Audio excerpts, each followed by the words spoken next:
Programme के प्रायोजक हैं विमल। जुबान एक हो तो दिल भी एक होने चाहिए। विमल, बोलो जुबान केसरी। नेटवर्क 10 आप देख रहे हैं। देश का बजट देश के सामने है। वित्त मंत्री ने बजट 2023-24 देश के सामने रख दिया।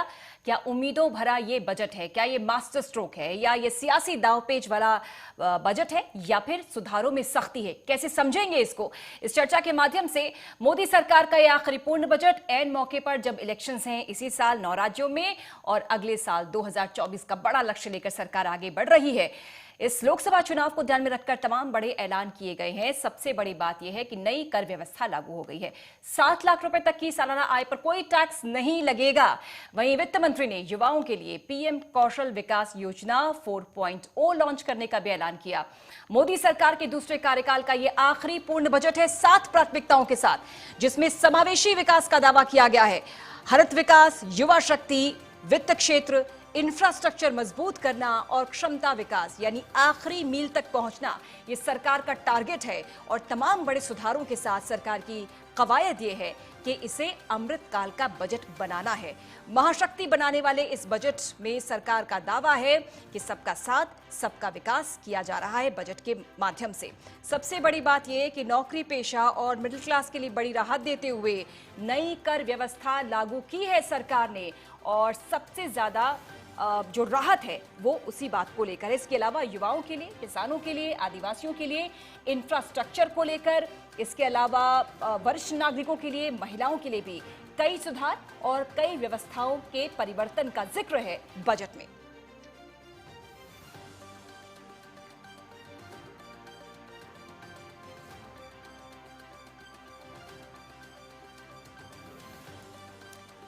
खास पैनल हमारे साथ इसे समझने के लिए किस तरह का ये मास्टर स्ट्रोक है, इसे कैसे समझे इस बजट को और कितनी उम्मीदों भरा ये बजट है आने वाले सालों के लिए।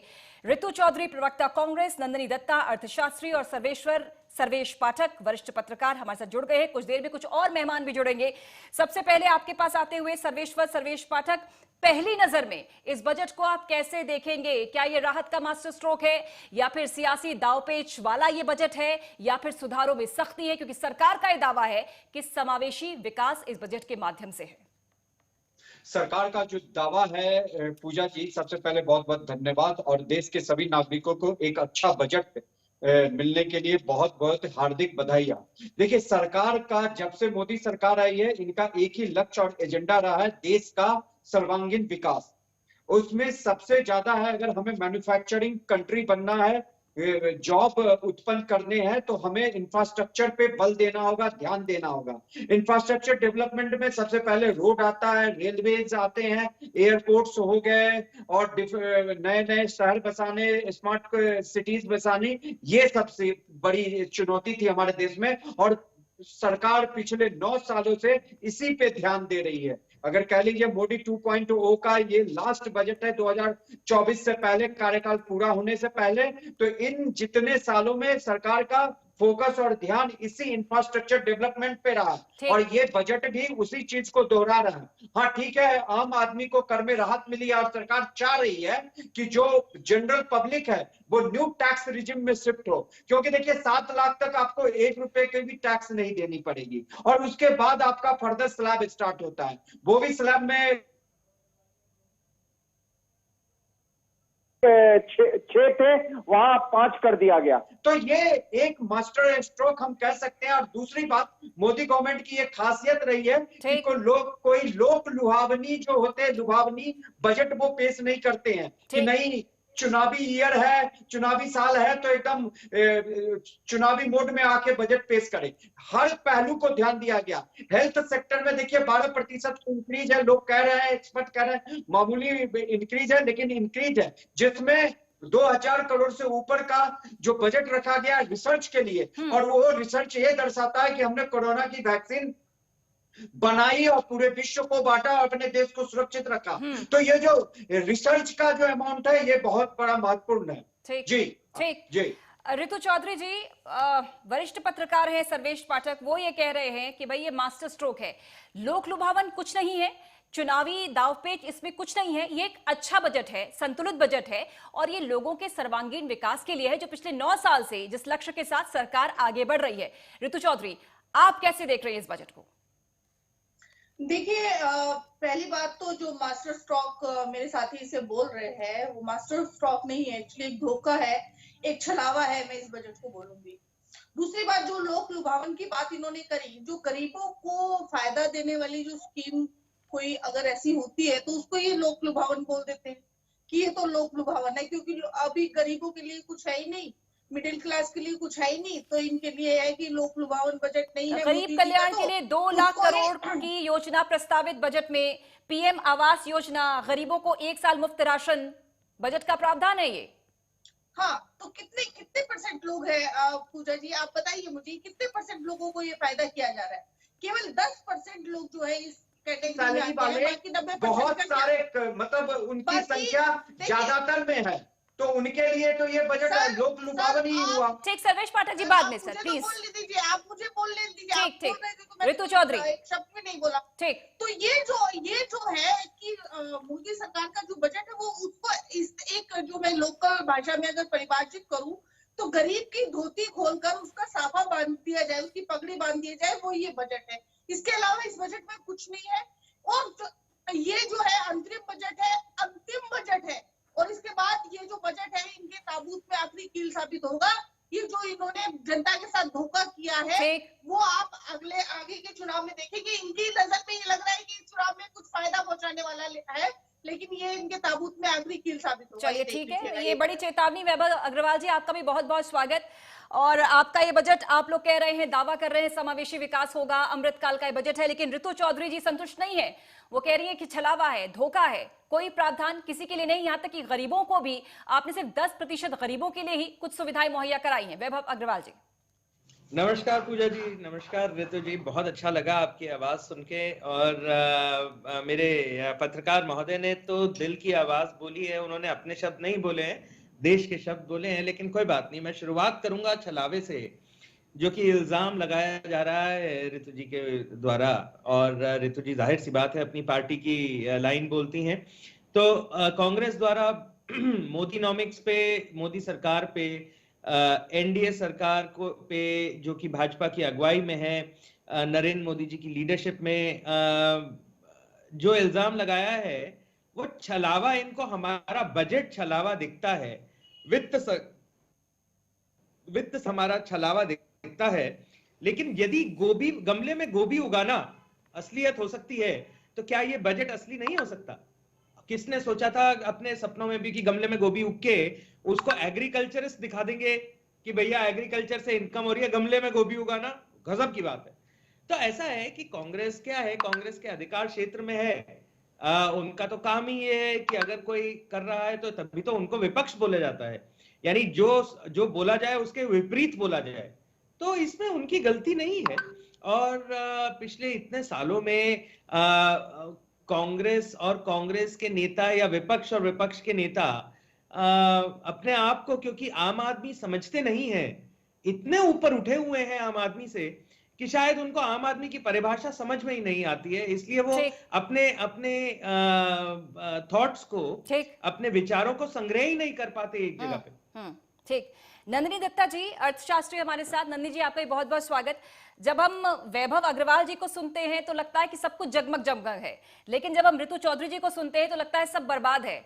आप ये बताइए कि हमारे देश की अर्थव्यवस्था कैसी है, आर्थिकी क्या है, उसके हिसाब से जो बजट आया गया है, जो कि सरकार का कहना है कि समावेशी विकास होगा, इस पर आपकी मोहर लगी कि नहीं?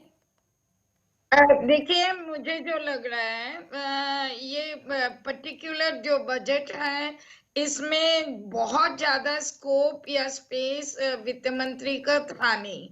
जिन हालातों में ये बजट आई है और वैश्विक जिस तरह से मंदी दिखा जा रहा है, उस हालत में मुझे लग रहा है कि वित्त मंत्री जो कर सकती थी उसने किया। और पर्टिकुलरली मेरे को जितना कैपिटल इंफ्रास्ट्रक्चर में इन्वेस्टमेंट की आउटले उन्होंने घोषणा की है वो काफी ज्यादा है और अच्छी बात है, पर्टिकुलरली ग्रीन एनर्जी के हिस्से पे। अब रही बात कि लोभ लुभावन बजट है कि नहीं, जितना हद तक ये जो न्यू टैक्स रिजीम में जिस तरह की छूट दी गई है वो बहुत सब्सटैंशियल है ये मुझे नहीं लगता है, लेकिन फिर भी छूट है। लेकिन आपको याद रहेगा कि न्यू टैक्स रेजिम की कुछ दायरे ऐसे हैं जिसमें लोग शिफ्ट करना ही नहीं चाहते हैं, तो वो इस तरह की कर सकते हैं कि नहीं, मुझे मुश्किल लग रहा है। लेकिन अगर इलेक्शन के बाद पुराना टैक्स रिजिम पूरे के पूरे बंद हो जाएंगे तो दिक्कत लोगों को आएगी। पर मुझे जहां कृषि के क्षेत्र में मैं देख रही हूँ कि सरकार बहुत ज्यादा प्रभावित स्तर पे कुछ करने के इच्छा शक्ति नहीं दिखाई है, क्योंकि सोचा जा रहा था कि कृषि सम्मान निधि बढ़ेगी। हालांकि मैं नहीं समझती हूँ कृषि सम्मान निधि बढ़ाने से कुछ होगा, लेकिन कोई कॉन्क्रीट स्टेप्स कृषि आय को बढ़ाने की मुझे दिखी नहीं इस पर्टिकुलर बजट। वैभव जी, इस पहले आपका जवाब ले लेते हैं, क्योंकि कृषि तो बैकबोन है हमारे देश की इकोनॉमी की, और नंदिनी जी ये कह रही हैं कि कुछ खास स्कोप और स्पेस दिखता नहीं है कृषि के लिए, किसानों के लिए। देखिए, इस बजट को दो तरीके से देखा जा सकता है। अब अगर अपन राजनीति ना करें और एक इकोनॉमिक्स की बात करें, तो इस बजट में कई चीजें हैं, कई पॉइंट्स हैं जो डिस्कस करे जा सकते हैं। मैं आशा है नन्नी जी से डिस्कस करने का मौका मिलेगा अगले 25-30 मिनट में। देखिए, इस बजट को एक पेश किया गया है मोदीनॉमिक्स में। मोदीनॉमिक्स कब शुरू हुआ था? 2014 में। तो आपको ये देखना पड़ेगा कि ये जो बजट है ये कंसिस्टेंट बजट है, यानी पीछे से चलता आ रहा है। और जो 2014 का बजट आया था उसके हिसाब से फिर 15, फिर 16, फिर 17, पूरा आगे आते मेरे ख्याल से जो फोकस है वो हम भूल जाते हैं कि हम छोटे छोटे स्पेसिफिक्स पे ध्यान देते हैं। बजट बनाया क्यों जाता है, सबसे पहली बात तो हमें वो देखनी पड़ेगी। और ये वाला बजट बनाया क्यों गया है, या कोई भी और अन्य बजट क्यों बनाया गया है, सबसे पहले वो देखना पड़ेगा कि हमें सबसे पहले इनकमिंग और आउटगोइंग देखना पड़ता है। फिर incoming minus outgoing is equal to deficit. बहुत गोल-मोल जवाब दे रहे हैं आप। सीधा सवाल, किसान सम्मान निधि बढ़ेगा, इसको सबका अनुमान था, लेकिन उसमें इसका जिक्र ही नहीं। पूजा जी, आपको अगर इकोनॉमिक्स में इंटरेस्ट नहीं रहेगा नहीं, तो फिर आपको गोलमोल ही लगेगा। आपको राजनीति की बात नहीं, मैं आपके कहने पे जवाब नहीं दूंगा। मेरे जवाब देने का तरीका है इकोनॉमिक्स की भाषा में। सर, आम आदमी समझना चाहे तो कैसे समझेगा वैभव जी? गोलमोल इसलिए लग रहा है क्योंकि आप इकोनॉमिक्स की शायद ज्ञान नहीं रखते हैं। तो देश का हर नागरिक नहीं रखता वैभव जी, एक आम नागरिक ये जानना चाहेगा। आप गलत सोच रहे हैं। आपके कहने से देश का नागरिक ज्ञानी या अज्ञानी नहीं होगा। नहीं, मैं ये कह रही हूँ कि हर आदमी इकोनॉमिक्स नहीं समझता वैभव जी, हर आदमी इकोनॉमिक्स नहीं समझता। मैं आपको बता रहा हूँ ना। ठीक, अगर आपको राजनीतिक डिबेट करनी है तो मैं इंटरेस्टेड नहीं हूँ। नहीं वैभव जी, आप गलत आपको तरीके से पता है, पहले भी डिबेट कर चुके हैं। मैं राजनीतिक डिबेट नहीं करता हूँ। संक्षेप में जवाब जब करता हूँ तो फिर राजनीति किसानों के लिए क्या है, किसानों के लिए बता दीजिए। हाँ, तो मैं आपको आ रहा हूँ ना, मैं बता रहा हूँ ना। बताइए। आप सुनेंगे नहीं, आप कह रहे हैं नहीं है, ठीक है, ओके, हो गया वैभव जी।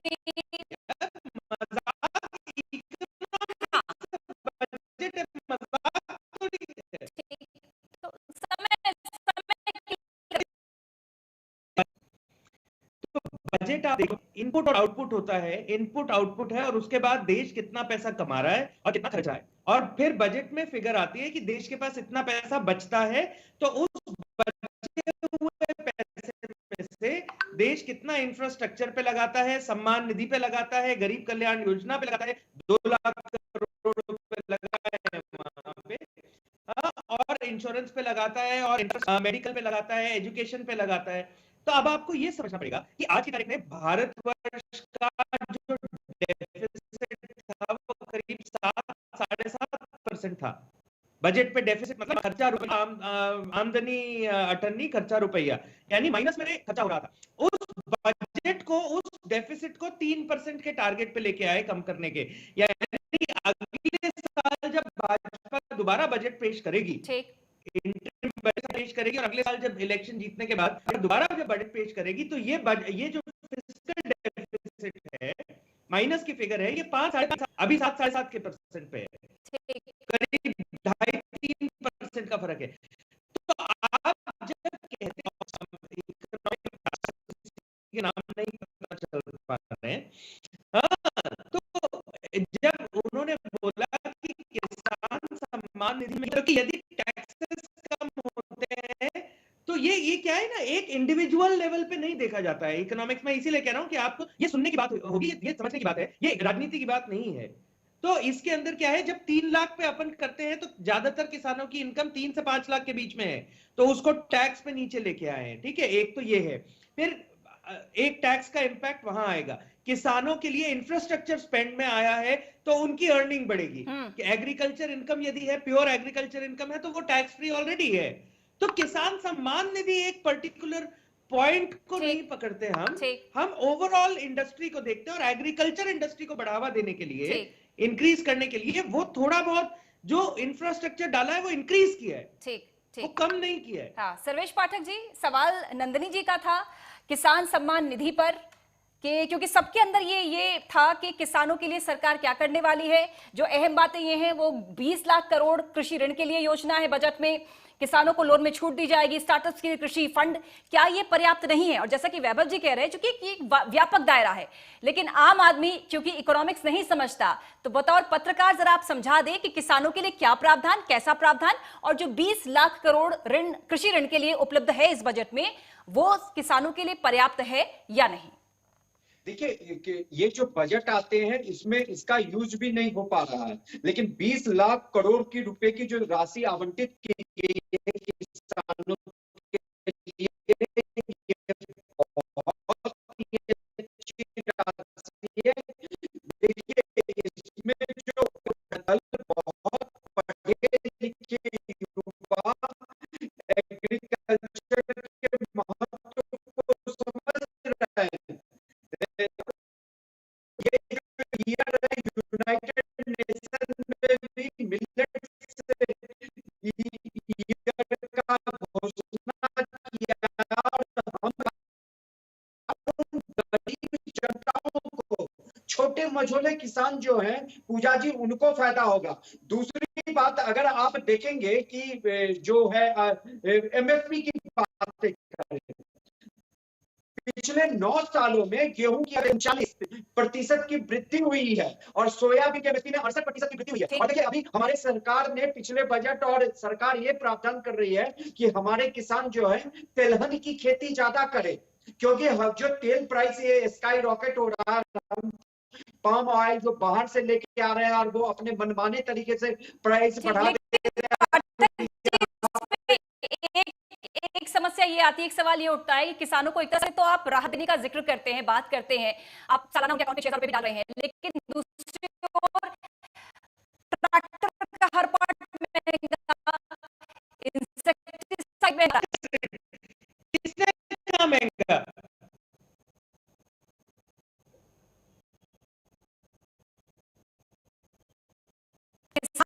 नहीं, ये बजट नहीं, मैं बजट का जिक्र नहीं कर रही हूँ, मैं किसानों का जिक्र करते हुए कह रही हूँ। किसान ये कह रहे हैं, वो जब अग्रेसिव बहुत जल्दी हो जाते हैं सर, मैंने तो किसानों का जिक्र किया। किसान ये कहते हैं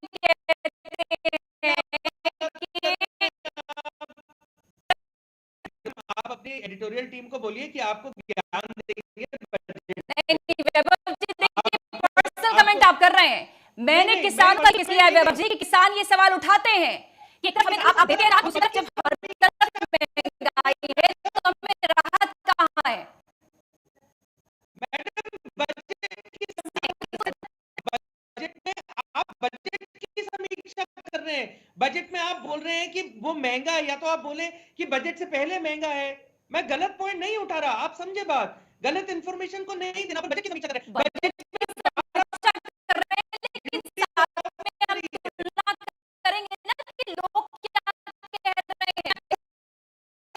बजट है, या सर्वेश जी बोल पा रहे हैं, या नंदिनी जी ने अभी कमेंट किया, उन्होंने बजट पूरी तरह नहीं पढ़ा है, कांग्रेस ने बजट पूरी तरह नहीं पढ़ा है। मैं आपको बता रहा हूँ किसानों के पूरे उसके है जो टेबलेट और लैपटॉप और मोबाइल फोन ने स्मार्ट डिजिटल ऐप चलाने के लिए, डिजिटल कृषि करने के लिए वो सस्ता कर दिया गया है। क्या मतलब अपन बजट की समीक्षा कर रहे हैं, अपन सही दिशा में इसको डिस्कशन कर रहे हैं, अपन राजनीतिक डिस्कशन नहीं कर रहे। जनता क्या कह रही है ना सुनवाए, जनता क्या कह रही है ना सुनवाए। वैभव जी आप कैसी बात कर रहे हैं? पूजा जी आप तो बुरा मान गई मेरी बात सर, का। आप बजट से बात करें, बजट में क्या बोला? नहीं बजट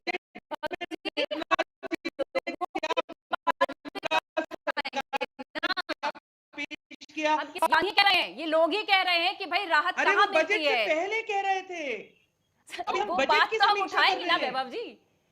चलिए ऋतु चौधरी, बजट की समीक्षा कर रहे हैं ना, देखिए बजट पे सीधा कहना सरकार का ये है कि 55 साल में जो नहीं हुआ, आप लोग सवाल तो बहुत उठाते हैं, लेकिन 55 साल में जो नहीं हुआ वो 9 साल में 2014 के बाद से मोदी सरकार कर रही है। इसका जिक्र आज वित्त मंत्री ने किया कि 2014 से पहले 10वीं अर्थव्यवस्था थी, अब 5वीं इकोनॉमी हो गए, हम चौथी की तरफ बढ़ रहे हैं। ये एक बड़ा टारगेट पिछले 9-10 सालों में तो सेट हुआ है। ऋतु चौधरी जी देखिए पूजा, अगर आपको मैं बताऊं, वैसे तो वैभव जी की तरह तो मैं बात नहीं करूंगी, क्योंकि अभी थोड़ी देर में अभी वैभव जी आप ज्यादा अपोज करोगे तो आपको शायद गद्दार भी बोल दे, आपके ऊपर जो है मुकदमे भी ठोक दें।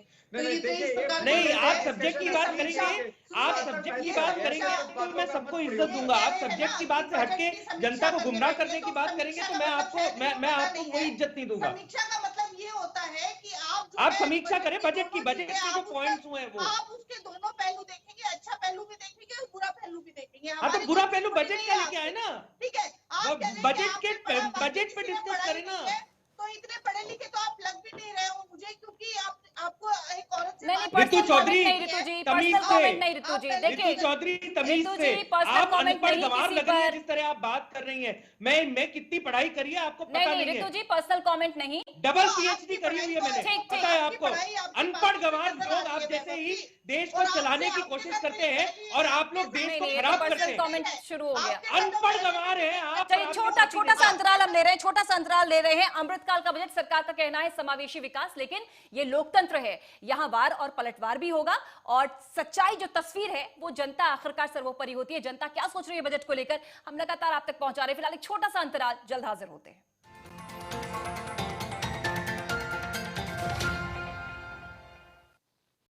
रूप मंत्रा आयुर्वेदिक फेस वॉश, इसमें है क्यूकम्बर के प्योर एक्सट्रैक्ट्स जो नेचुरली चेहरे को मॉइस्चराइज रखे। ये कोई कॉस्मेटिक नहीं, आयुर्वेदिक औषधि है।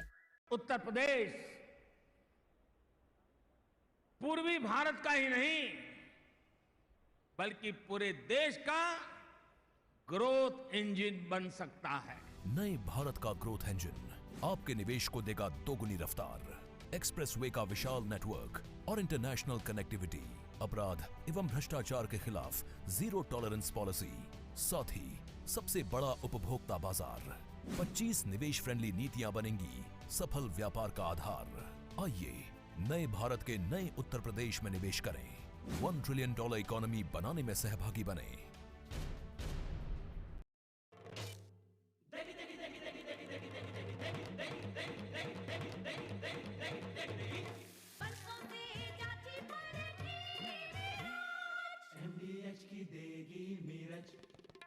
देगी मिर्च का तड़का, अंग अंग फड़का। MDH की देगी मिर्च।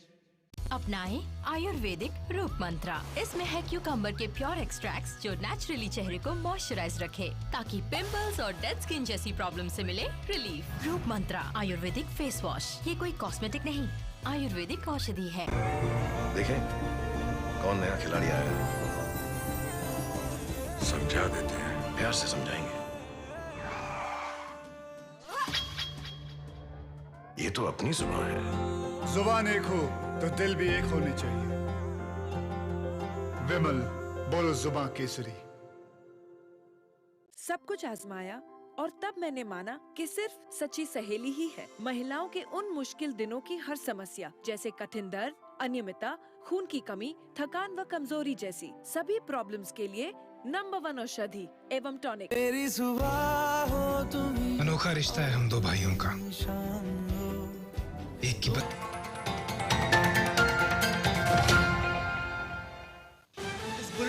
प्रायोजक हैं गोल्डी सब्जी मसाले, जहाँ जाए रिश्ते बनाए गोल्डी मसाले।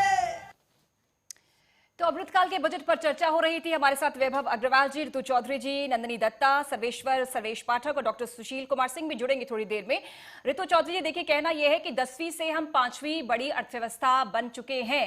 IMF के आंकड़े भी आए, उसने कहा भाई यूके, यूएस, चाइना, इन सबको पछाड़ते हुए इंडिया इज शाइनिंग, उभरती हुई टॉप इस समय प्रायोरिटी इंडिया की इकोनॉमी, पूरी दुनिया निगाहें देख रही है और गर्व के साथ। ये गर्व का विषय है और ये विषय पिछले 9 सालों में 2014 से पहले स्थिति नहीं थी, 10वें स्थान पर थे, लेकिन 5वें स्थान तक पहुंचने में इन 9 सालों का सफर बहुत अहम रहा है। इसको मानेंगे कि नहीं? और हर बजट का इस सफर को पूरा करने में अहम योगदान रहा है। ऋतु चौधरी, कि हंगर इंडेक्स में हमारा स्थान जो है 107वां है 127 देशों में, ये मत भूलिए। दूसरी बात ये मत भूलिए कि खुद निर्मला सीतारमण जी ने बोला है कि 80 करोड़ लोगों को जो है हम राशन की व्यवस्था राशन दे रहे हैं, और 80 करोड़ लोगों को अगर राशन नहीं दिया जाएगा तो वो मर जाएंगे भूखे। 80 करोड़ अनपढ़ गंवार है, ये पढ़ाई की बात करते हैं, इनको नहीं है। ऋतु जी, पूजा जी, ऋतु जी ऐसी अनपढ़ है। श्रीलंका के पास खाने के लिए, पाकिस्तान के पास खाने के लिए नहीं है। श्रीलंका 2 नंबर पे, खाने के लिए हमने भारत 4 नंबर पे।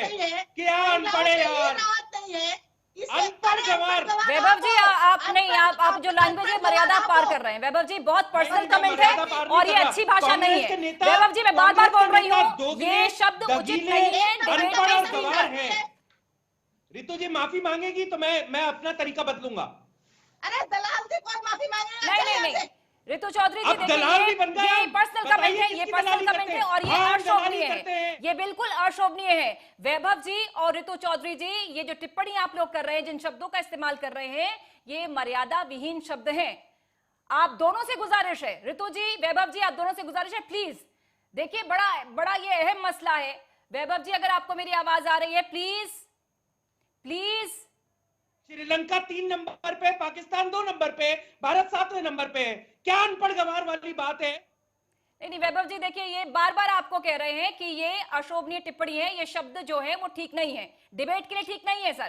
प्लीज वैभव जी, प्लीज, ये लास्ट रिक्वेस्ट है वैभव जी।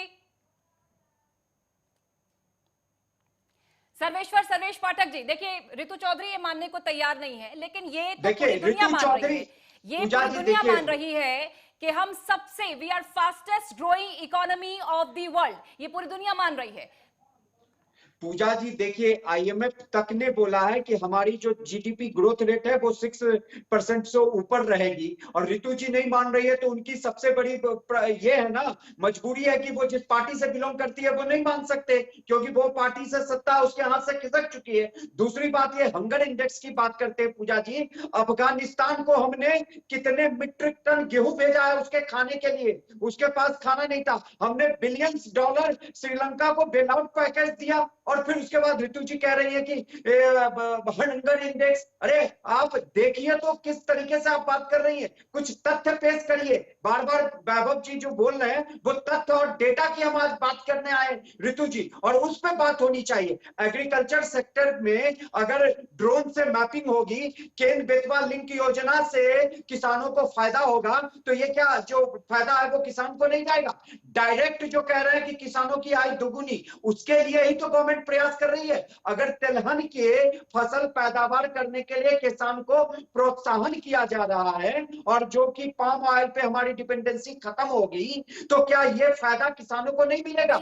डायरेक्ट MSP जो गेहूं का है उसको किसान के डायरेक्ट अकाउंट में भेजा जा रहा है, तो ये फायदा किसानों को नहीं होगा। हाँ, वो एक अलग एक्सपेक्टेशन था कि किसान सम्मान निधि सरकार बढ़ा दे। देखिए, अगर सरकार को पॉपुलिस्ट मेजर वो कुछ नहीं सोची है सरकार कि हमें इस साल 9 राज्यों के इलेक्शन जीतना है या 2024 का इलेक्शन जीतना है। वो जो 2014 से जो एक समावेशित विकास जो कहते हैं, ओवरऑल डेवलपमेंट भारत का हर सेक्टर का वो करती आ रही है, उसी के अनुरूप ये बजट आया है। बिल्कुल नन्हे, देखिए ये तो सच्चाई है। कोरोना काल में भी जिस खूबी जिस कोरोना खासियत काल के पे ही साथ मैं आ रहा सरकार हूँ। ने सब कुछ स्थितियां संभाली, 10 इसकी सेकंड सराहना पूजा जी, आप WHO ने 10 भी सेकंड की। लूंगा। और जिस हिसाब से 7% के हिसाब से जो हमारी जीडीपी बढ़ रही है, ये अपने आप में ये काबिले तारीफ बात है। नंदिनी जी और ये पूजा जी 10 सेकंड और, रिजिलियंट इकोनॉमी है हमारा, हमारे अर्थव्यवस्था में जो लचीलापन है उसी के कारण अभी वैश्विक मंदी जो है, अमेरिका में देखिए पिछले 45-40 सालों में जितनी महंगाई नहीं है उतनी है। यूके में देखिए वहां पे प्रधानमंत्री बदल दिए गए, महंगाई के कारण ही जो प्रधानमंत्री आए वो काम नहीं कर पाए, फिर ऋषि सुनक जी बने हैं। यूरोपियन कंट्री का हाल देख लीजिए, ये हम सबसे हमारे भारतवर्ष से कहां डेवलप कंट्री है, आज उनका हाल देखिए, और हमारे यहाँ उस मंदी का असर अभी तक देखने को नहीं मिल रहा। हाँ नंदिनी जी, कल या परसों ही IMF के आंकड़े आए हैं। देखिए मैं तो इतना ही कहूंगी कि मैं अर्थशास्त्री हूँ और बड़ी एक पैनी नजर रखती हूँ बजट स्पीच में। बजट स्पीच कोई इलेक्शन स्पीच नहीं होती है। बजट स्पीच एक दिशा और नीति निर्देश देती है। तो मैंने तो शुरुआत में ही कहा कि ये काफी संक्षिप्त बजट स्पीच थी, इसमें गोल मोल उल्टा सीधा बातें कम थी। कैपिटल एक्सपेंडिचर में बढ़ोतरी बहुत अच्छी थी, जो मिडिल क्लास को लोग लुभावने छूट चाहिए था वो थी, मैं उसको मानती हूँ।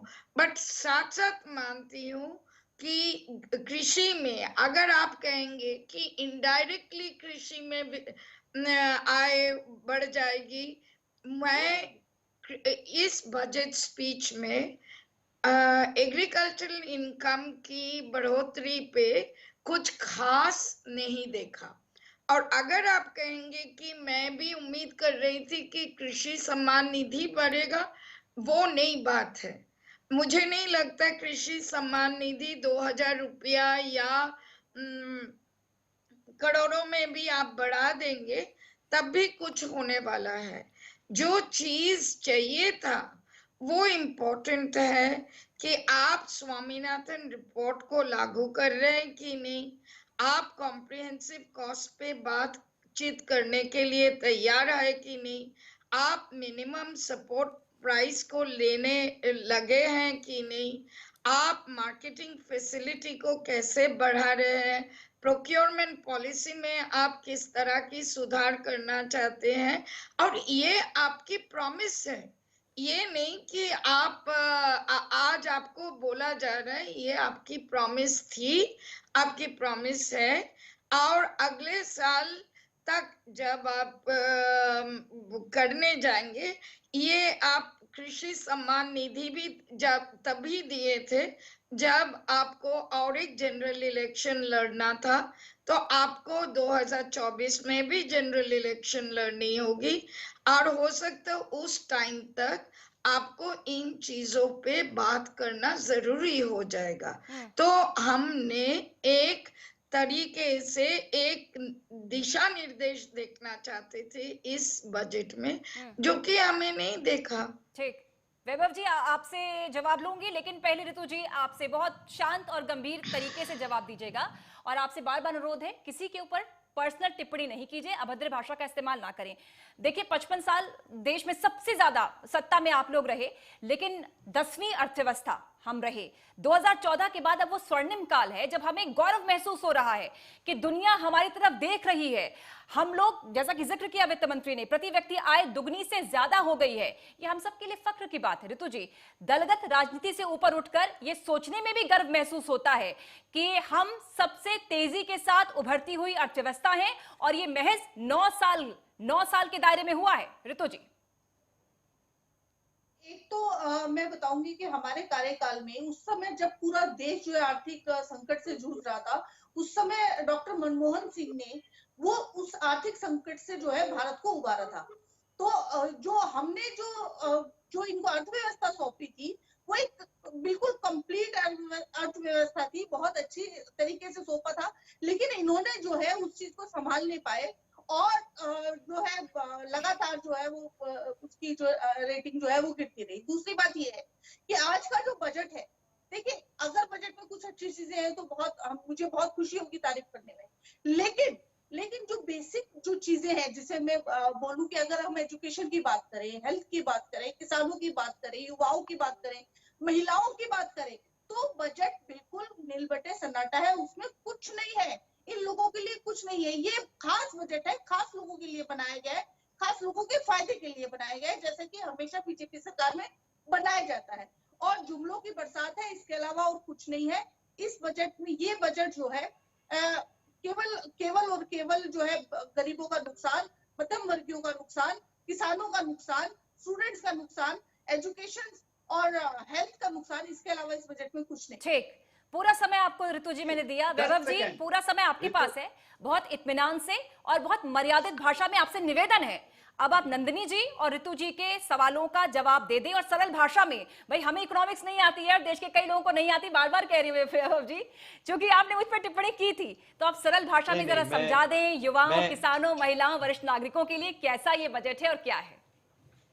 मैं माफी चाहूंगा पूजा जी, आपको लग रहा है कि मैंने आप पे टिप्पणी करी, वो मैंने आप पे टिप्पणी नहीं आपने मेरी एडिटोरियल टीम पे टिप्पणी की। सर दुख मुझे इस बात का है कि आपने पूरी टीम पर टिप्पणी की।